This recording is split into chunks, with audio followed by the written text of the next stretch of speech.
Avant de plonger dans cette histoire incroyable, pensez à vous abonner à la chaîne et à activer la cloche. Ici, chaque récit a quelque chose à dire, et vous ne voudrez pas en manquer un seul. Deux bergers allemands ont trouvé un garçon attaché dans les montagnes. Leur action a fait pleurer tout le pays. Les montagnes rocheuses, au nord de l'Utah, sont belles et sauvages. Leur majesté impose le silence. Lorsque l'aube effleure les cimes, un voile de brume descend entre les pins comme une respiration lente, ancestrale, presque sacrée. Le vent s'insinue entre les troncs noueux, et parfois, le cri d'un faucon fend l'air comme une prière solitaire. Là-bas, l'homme ne règne pas. Il observe. Il apprend à se taire. C'est dans cette étendue de pins, de falaises et de rivières froides qu'un homme s'était effacé du monde depuis plusieurs années, James McAllister, un ancien sergent de l'armée américaine, décoré pour bravoure mais rongé de l'intérieur. Il avait connu les conflits d'Afghanistan, la peur qui colle aux os, les adieux sans retour. Mais ce n'est pas la guerre qui l'avait brisé. C'est la maladie silencieuse de Emily, sa femme, emportée en moins de 6 mois par un cancer du pancréas. Depuis ce jour-là, James n'était plus vraiment revenu parmi les vivants. Il s'était retiré dans un petit chalet de bois, niché à flanc de montagne, à 1 heure de marche du village le plus proche. Là, entouré par les arbres et les souvenirs, il avait bâti une nouvelle routine, spartiate mais apaisante. Pas de réseau, pas de bruit. Juste le feu dans la cheminée, les vieilles photos accrochées au mur, et le souffle chaud de ses 2 fidèles compagnons. Ranger et Luna, 2 bergers allemands aux yeux intelligents et au pelage lustré, étaient plus que des animaux.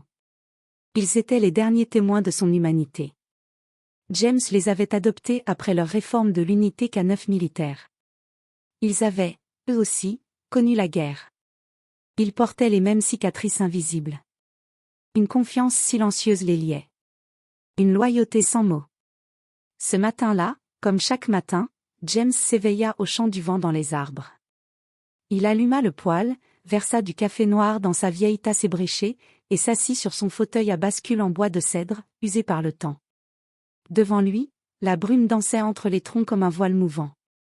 Luna dormait encore près de la cheminée, tandis que Ranger surveillait déjà la fenêtre, le museau frémissant. James ouvrit doucement la porte. « Allez, les artistes, c'est l'heure de votre tournée, » murmura-t-il. Les 2 chiens sortirent en bondissant, humant l'air frais. Ranger descendit immédiatement vers les bois. Luna le suivit d'un pas plus posé. James resta sur le seuil, observant, pensif.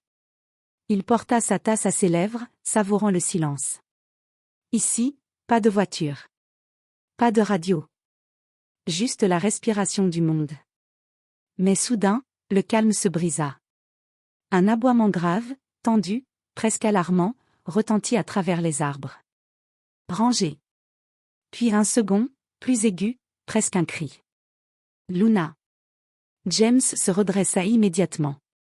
Ce n'était pas un aboiement de chasse ou de jeu. C'était un signal. Un appel. Une alerte.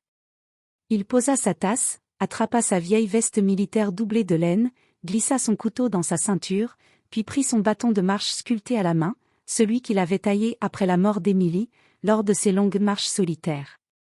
Son cœur accéléra légèrement. Pas de panique, mais une intuition aiguë, forgée sur les champs de bataille, quelque chose se passait. Il suivit les empreintes fraîches laissées dans la terre humide par les pattes de ses chiens. Il connaissait ces bois comme sa poche, mais aujourd'hui, chaque bruissement semblait chargé d'une tension nouvelle. James écarta les dernières branches d'épinette et arriva au bord d'une petite clairière, tapissée d'aiguilles de pin et de mousse humide. La lumière perçait à peine à travers les hauts sapins, projetant des rayons obliques dans l'air immobile. Un silence étrange régnait, comme si le monde retenait son souffle. Et puis, il le vit. Entre 2 arbres massifs, presque avalés par l'ombre et l'écorce, se trouvait un petit garçon, sans mouvement. Il était attaché à un tronc d'arbre, ses bras tirés vers l'arrière, liés cruellement par une corde en nylon bleu, trop serrée, laissant des marques rouges sur ses poignets. Il avait environ 10 ans, mais son visage paraissait plus jeune tant il était amaigri. Son sweatshirt gris était déchiré, recouvert de boue séchée, de résine et de sang séché au niveau des coudes. Son pantalon de jogging tenait à peine, effiloché, et ses chaussures étaient trop grandes pour lui. Ses joues étaient creuses, presque translucide, sa peau pâle, marbrée de froid. Ses lèvres gercées saignaient légèrement. Ses yeux, grands ouverts, étaient vides. Vides de larmes. Vides d'espoir. Il ne criait pas. Il ne tremblait même plus. Il semblait au bord de la rupture, comme si son esprit avait déjà commencé à flotter loin de son corps. Mais il respirait. Et il n'était pas seul. Luna, la douce Luna, était couchée à côté de lui, levée contre sa jambe. Elle avait posé sa tête sur la cuisse du garçon, comme pour lui dire qu'il n'était plus seul. Son regard sombre scrutait James à travers les ombres. Il n'y avait pas de panique dans ses yeux, seulement une solennité silencieuse, presque humaine. Elle veillait. Rangé, lui, restait debout, la truffe levée, les oreilles tendues. Il aboyait par salves courtes, claires, précises, comme s'il signalait à James, ici. Maintenant. Dépêche-toi. James sentit un coup au ventre. Une colère sourde, glacée, mêlée d'un choc profond et d'une pitié immense. Mon Dieu! Murmura-t-il, la voix étranglée. Il s'approcha lentement, les mains bien en vue, comme pour ne pas effrayer l'enfant. Il s'agenouilla dans la mousse, sortit son couteau de poche et coupa la corde avec douceur. Chaque nœud semblait avoir été noué avec cruauté, serré sans pitié. Les poignets du garçon, une fois libérés, retombèrent mollement sur ses genoux. James enleva sa veste, une parka militaire doublée, et l'enroula autour de lui sans hésiter. Le corps du garçon était glacé, son souffle à peine perceptible. James sentit une boule se former dans sa gorge. Il sortit sa gourde en métal, dévissa lentement le bouchon, et la porta à ses lèvres. Doucement, juste une gorgée. Le garçon trembla à peine, prit une gorgée, puis releva les yeux. Ses pupilles étaient dilatées, perdues, mais vivantes. « Je m'appelle James », dit-il d'une voix ferme mais douce. « Tu es en sécurité maintenant, petit. Tu peux me dire ton nom ?» Un silence. Puis, dans un souffle rauque, presque inaudible. « Ethan. Ethan Moore. » James hocha la tête, comme pour graver ce nom dans sa mémoire. « Tu es fort, Ethan. Tu as tenu bon. Je vais appeler de l'aide, d'accord ? On va s'occuper de toi. Tu n'as plus à avoir peur. » Il prit son téléphone satellite, le seul lien avec le monde extérieur dans ces montagnes, et composa le 911, les mains légèrement tremblantes. Sa voix devint plus militaire, plus efficace, alors qu'il transmettait les coordonnées GPS. 35 minutes plus tard, un hélicoptère de secours fendait le ciel, faisant voler les aiguilles de pin et les feuilles mortes. Des secouristes descendirent en rappel, suivis de 2 agents des services sociaux et d'un médecin urgentiste. Ethan fut pris en charge avec une extrême précaution. Ses signes vitaux étaient faibles. Il fut immédiatement placé sous perfusion, enveloppé dans une couverture thermique, et héliporté vers le centre hospitalier de Salt Lake City. Avant de partir, le médecin s'adressa à James. « Vous lui avez sauvé la vie. Mais sans vos chiens, il n'aurait pas tenu une nuit de plus. Il était en hypothermie avancée. Déshydraté. Il n'avait rien mangé depuis au moins 3 jours. Il ne serait pas resté conscient plus de 2 heures. » James regarda Luna et Rangé. Rangé s'était assis, la langue sortie, comme satisfait de sa mission.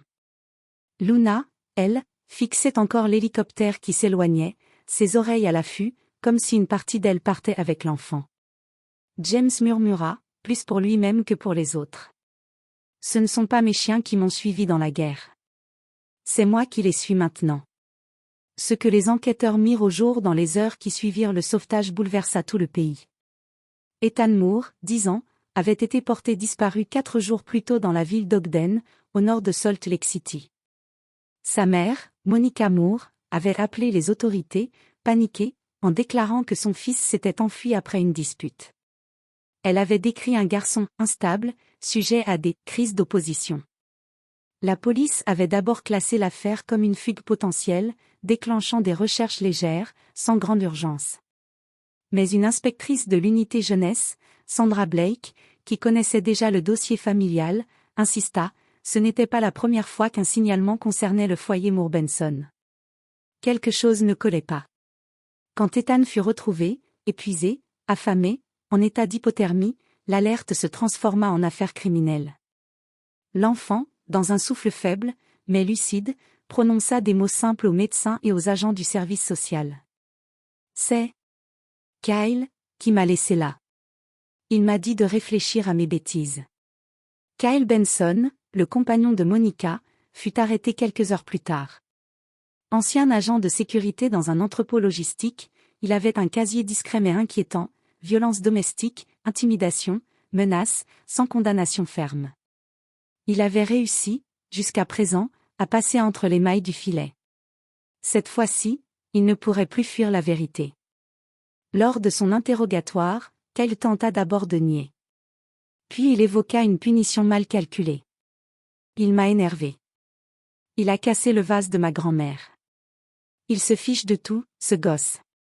Il fallait qu'il comprenne. Il ne montra aucun remords. Les enquêteurs découvrirent dans son garage la corde bleue identique à celle trouvée sur Ethan. Le GPS de son véhicule montrait un arrêt prolongé dans la zone forestière 2 jours auparavant. Il avait retiré son téléphone avant d'y aller, pensant qu'il serait introuvable. Mais il avait laissé des traces numériques, et pire encore, il avait prémédité l'acte. Le procureur général de l'Utah déclara dans une conférence de presse que Kyle Benson serait poursuivi pour enlèvement aggravé, mise en danger de la vie d'un mineur, maltraitance sur enfant, et tentative d'homicide involontaire. Quand les détails furent rendus publics, le pays tout entier réagit avec horreur et indignation. L'histoire n'était plus celle d'un simple garçon disparu, mais celle d'un enfant trahi, abandonné dans la nature par l'homme censé le protéger. Les médias s'emparèrent aussitôt de l'affaire. Les journaux télévisés, les talk-shows, les plateformes en ligne, tous diffusèrent les premières images du sauvetage. Une vidéo amateur, prise par un secouriste en caméra frontale, montrait Luna, couchée près d'Ethan sur la civière, lui léchant doucement le visage pendant que les secours l'installaient. Cette image fit le tour du monde en quelques heures. Elle devint le symbole de l'innocence protégée, d'un amour pur, instinctif et inconditionnel. Des millions de personnes furent touchées. Sur les réseaux sociaux, les hashtags explosèrent. Hashtag Merci Ranger et Luna. Des centaines de dessins d'enfants, de poèmes, de montages vidéo furent partagés. Hashtag Justice pour Ethan. Une pétition fut lancée pour que Kyle Benson reçoive la peine maximale. Hashtag Héros des montagnes pour honorer les 2 chiens et leur maître, James McAllister. Une internaute écrivit. Quand les humains échouent, ce sont les animaux qui nous rappellent ce que veut dire l'amour. Merci, Luna. Merci, Ranger. Des personnalités publiques exprimèrent leur soutien. La première dame des États-Unis publia un message officiel saluant le courage d'un petit garçon, la loyauté de 2 chiens de guerre, et la vigilance d'un vétéran oublié. Des vétérinaires offrirent un suivi à vie gratuit pour Luna et Ranger. James McAllister reçut des centaines de lettres, de cadeaux, de propositions d'interview qu'il refusa poliment. Il déclara, sobrement, à une équipe de télévision qu'il attendait devant son chalet. Ce n'est pas une histoire de héros. C'est une histoire d'instinct. Ranger et Luna ont fait ce qu'aucun adulte n'a fait pour cet enfant, ils l'ont protégé, sans rien attendre. Après sa sortie de l'hôpital universitaire de Salt Lake City, où il avait été soigné pour hypothermie, déshydratation et stress post-traumatique, Ethan Moore fut confié temporairement à une famille d'accueil. Mais dès que les enquêteurs confirmèrent que sa tante maternelle, Jessica Moore, infirmière diplômée vivant à Durango, Colorado, était apte et volontaire pour l'accueillir, le juge en charge du dossier valida le transfert de la garde. Jessica, bouleversée par ce que son neveu avait enduré, aménagea une chambre chaleureuse, pleine de lumière et de couleurs, avec des couvertures douces et des peluches de chiens. Elle ne voulait pas seulement lui offrir un toit, mais un véritable foyer. Mais ce qui manquait à Ethan, c'était Ranger et Luna. Chaque nuit, dans son lit, il dessinait.